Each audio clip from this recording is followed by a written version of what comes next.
ఆహారంలో రుచులన్నీ నీకోసమే, ఈ రుచులన్నీ కనిపించని తన లక్షణమే.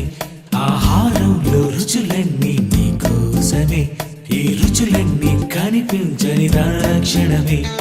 పులుపు తీపి కళ్ళకు చూపించలేవుగా, పులుపు తీపి కళ్ళకు కనిపించలేవుగా, పులుపు తీపి కళ్ళకు చూపించలేవుగా, పులుపు తీపి కళ్ళకు కనిపించలేవుగా.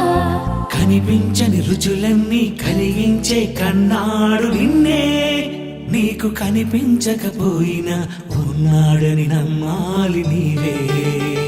నువ్వు తింటున్న ఆహారమే చేశాడు తెలుసున్నా, తన మాటతో ఆ దేవుడే చేశాడు తెలుసున్నా.